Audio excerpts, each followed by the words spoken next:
Hello friends. आप सभी लोगों का मेरे यूट्यूब चैनल के अंदर बहुत बहुत फिर से स्वागत है। जैसा कि आज आप देख रहे हैं, today it's 5th of December 2024 और टाइम हो रहा है इस समय 4:30 बज रहे हैं।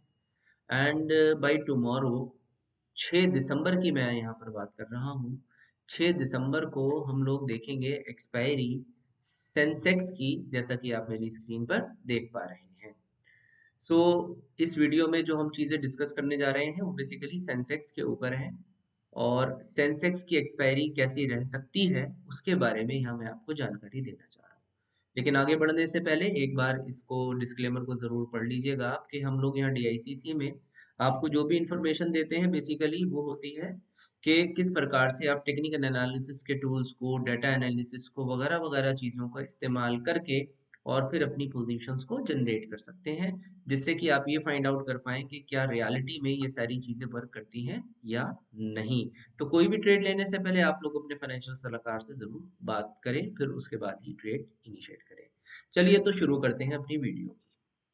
यहाँ जैसे कि आप देख पा रहे हैं, ये हमारे सामने सेंसेक्स का आज का कैंडल है, क्योंकि आज जिस प्रकार से हम जानते हैं कि गवर्नमेंट महाराष्ट्र के अंदर उसका जो है गठन हुआ था और उसके चलते काफ़ी वोलेटिलिटी बाजार के अंदर देखने को मिली और एक बहुत ही बड़ा मतलब जो है आप देख सकते हैं कैंडल की जो लेंथ है उसमें ऊपर की तरफ और नीचे की तरफ एक काफ़ी बड़े विक्स छोड़े मार्केट ने और काफ़ी वोलेटाइल सेशन रहा, खासतौर पे 2:50 पर जो वोलेटिलिटी आई शायद वो किसी ने भी एक्सपेक्ट नहीं करी होगी।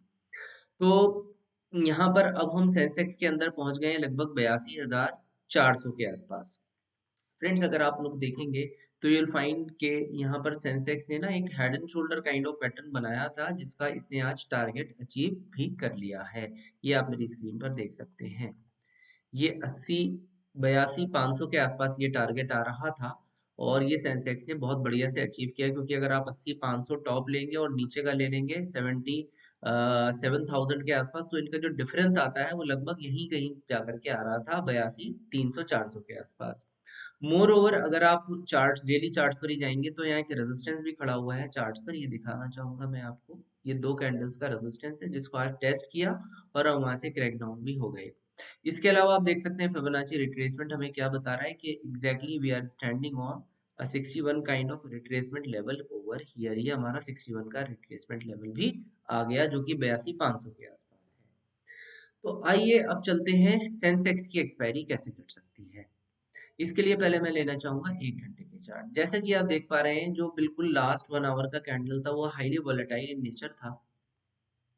And let's connect the trend lines. अब हम यहाँ से ट्रेंड लाइंस का कनेक्शन बिठाते हैं और फिर उसके बाद we will try to find it out कि भाई आखिर ये एक्सपायरी किस प्रकार की कट सकती है। मैंने यहाँ पे आपके सामने रेजिस्टेंस को ऐड ज्वाइन किया है, राइट, और मैं यहाँ पर लेकर के आ रहा हूँ अब आपके सामने, ये मेरे आ गए सपोर्ट लेवल्स, राइट फ्रेंड्स। अब ये मेरे सपोर्ट और रेजिस्टेंस जब मैंने एड ज्वाइन किए, देन व्हाट हैपेंस, यहाँ पर एक प्राइस एक्शन का फॉर्मेशन हुआ। अगर आप इसको 5 मिनट पर लेकर आएंगे तो ये बहुत क्लियर कट फॉर्मेशन है। Here it is. यहाँ पर आप देख सकते हैं कि मार्केट ने एक फॉर्मेशन तैयार किया और इस फॉर्मेशन को हम ना जानते हैं बेयरिश वॉल फेव पैटर्न के नाम से, जैसा कि आप यहाँ देख पा रहे हैं। Here it is.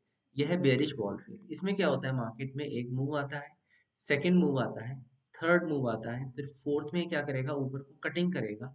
कटिंग करके जब ये अंदर आके क्लोजिंग कर देता है तो ये वॉल फेव पैटर्न कहलाता है। टारगेट इसमें कहा जाता है कि जो बॉटम लाइन आपकी आ रही है लगभग यहाँ तक के आप टारगेट्स एक्सपेक्ट करके चल सकते हैं और मैक्सिमम टारगेट यहाँ तक के भी रख सकते हैं। फर्स्ट के टॉप और थर्ड के बॉटम को एडजॉइन कीजिए और एक्सटेंशन खींच दीजिए, वहां तक के भी टारगेट्स पॉसिबल हो सकते हैं। तो आइए अब देखते हैं यहाँ पर चार्ट्स के ऊपर। चार्ट्स पर अब फ्रेंड्स जैसे कि देख पा रहे हैं 1 2 3 एंड दिस इज फोर्थ। मैं आपको ड्राइंग बनाकर प्रॉपर्ली इमेजेस के साथ दिखाना चाहूंगा। This is 1, this is 2, this is 3 and this is 4। उसके बाद आपने अंदर आके क्लोजिंग किया, फिर आपने पुल बैक किया। पुल बैक जब आप कर रहे हैं तो अब आपका यहाँ सेल इनिशिएट हो गया और ये आपका आ गया स्टॉप लॉस। देखिए फ्रेंड्स, स्टॉप लॉस बहुत जरूरी होता है टेक्निकल एनालिसिस की ट्रेडिंग के अंदर। अगर आप एसएल्स को फॉलो नहीं करेंगे तो सब कुछ गड़बड़ हो सकती है। तो यहाँ से अब इसका जो टारगेट निकल करके आ रहा है वो लगभग यहाँ तक के लेवल्स हमें दिखाई दे रहे हैं चार्ट्स के ऊपर। ओके, जो कि 81,000 के आसपास निकल करके आते हैं, 81,000 या उसके 100-200 पॉइंट नीचे।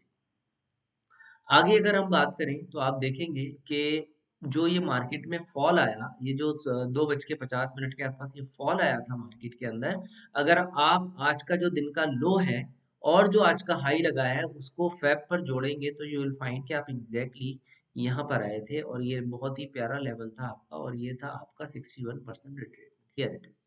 ये था गोल्डन रेशो का कमाल कि इतनी वॉलेटाइल मार्केट के अंदर भी जो गोल्डन रेशियो था उसने रिस्पेक्ट किया उस लेवल को एंड अल्टीमेटली मूव कर गया ऊपर की तरफ। अब रिस्पेक्टिव टारगेट्स कहाँ तक आ रहे हैं? 80,900 के आसपास तक वन कैन एक्सपेक्ट इस ट्रेंड लाइन का सपोर्ट लेने के लिए आ सकता है और इसका स्टॉप लॉस बन रहा है ऊपर का। अब देखिए प्राइस एक्शन होना अलग चीज है, लेकिन जैसा कि मैं हमेशा कहता हूँ कि जब भी आप प्राइस एक्शन देखेंगे उसकी कंफर्मेशन ली जाएगी इंडिकेटर्स का इस्तेमाल करके। खास तौर पे जब हम 5 मिनट की बात करते हैं तो I normally use 7 and 21 EMA crossover system. तो फ्रेंड्स आप देख सकते हैं यहाँ पर अभी ना ईएमए का क्रॉसओवर नहीं हुआ, लेकिन अगर किसी भी वजह से कल आप इस कैंडल के जो बंद हुआ है लास्ट कैंडल इसके जैसे ही नीचे जाएंगे तो एक क्रॉसओवर कंफर्म देख कर देगा आपको, ठीक है। तो जैसे ही ये क्रॉसओवर कंफर्म होगा तो आपकी कंफर्मेशन आ जाएगी। इसके अलावा दूसरा एक कंफर्मेशन हम और इस्तेमाल करते हैं और वो मैं इस्तेमाल करता हूँ 15 मिनट के चार्ट्स पर। आप 15 मिनट्स के चार्ट्स पर जो है बोलिंगर बैंड का इस्तेमाल करेंगे और बोलिंगर बैंड्स में अगर आप देखें 15 मिनट्स पर आपने इस कैंडल ने 15 मिनट्स के मिडिल बैंड को कट कर दिया। अब आप कहेंगे सर लेकिन ये ग्रीन स्टिक ने फिर ऊपर भी तो कट किया। तो देखिए पहली कटिंग तो यहाँ हुई है और अभी इस कैंडल का हाई नहीं कटा, तो जब तक अब इस कैंडल का हाई नहीं कट रहा आप नीचे के लिए प्लान कर सकते हैं। 1 आवर पर देखिए, 1 आवर पर इसने एग्जैक्टली इसको छूने गया था, वापस ऊपर की तरफ आ गया है। तो वी आर एक्सपेक्टिंग कि शायद इसके लेवल के नीचे की ट्रेडिंग हो सकती है। मोर ओवर जो आज का लो लगा हुआ है वो है आपका 80,500 के आसपास। तो आई थिंक इस लो तक तो खैर मार्केट को नहीं जाना चाहिए, लेकिन एटलीस्ट वॉलेटिलिटी के अंदर एक बार 80,800 80,900 तक के लेवल्स छू सकता है अगर हाई नहीं कट कर पाता तो। Remember my words because stop loss is your की फॉर सक्सेस। ध्यान रख करके चलना है इस बात को। तो ये मेरी तरफ से हो गया सेंसेक्स का टेक्निकल एनालिसिस। अब आइए इसका डेरिवेटिव चेक लेते हैं। When you are taking the derivative check of Sensex, you will find कि यार पुट कॉल रेशियो तो बुलिश साइड पर खड़ा है। Here it is, 11,21,000 इधर खड़े हुए हैं और 8,03,000 शेयर्स इधर खड़े हुए हैं। जब मैंने इसका पुट कॉल रेशियो निकाला तो आई डू फाइंड कि ये जो है 1.39 दिखा रहा है। तो जब इतना बुलिश पुट कॉल रेशियो आ रहा है तो आपको ना सुबह एकदम खुलते ही ट्रेड नहीं किया जाएगा, बल्कि you have to wait till this put call ratio जो है वो 1.2 के अंदर तो एटलीस्ट आ ही जाए, जिससे कि जो बुलिश बायस है मार्केट का ये थोड़ा सा आपको कम होता हुआ दिखाई दे। मोर ओवर आपको एक क्रॉस ओवर सिस्टम यूज करना है। क्रॉस ओवर के साथ साथ जो है ये बॉलिंगर बैंड्स में तो खैर सेल आया ही हुआ है ऑलरेडी। तो इन चीजों का ख्याल रखते हुए वी आर एक्सपेक्टिंग कि अगर हाई को नहीं कट करते हैं तो नीचे के टारगेट 81,000 और 80,900 तक के एक्सपेक्टेड लाइंस पर दिखाई दे रहे हैं। ठीक है जी। Okay, thank you so much for watching this video. इसी तरीके की और वीडियोस देखने के लिए हमारे चैनल को सब्सक्राइब करें, लाइक करें और दूसरे लोगों के साथ यानी जो खुद टेक्निकल एनालिसिस वगैरह सीखना चाहते हैं उनके साथ शेयर जरूर करें। Thank you so much.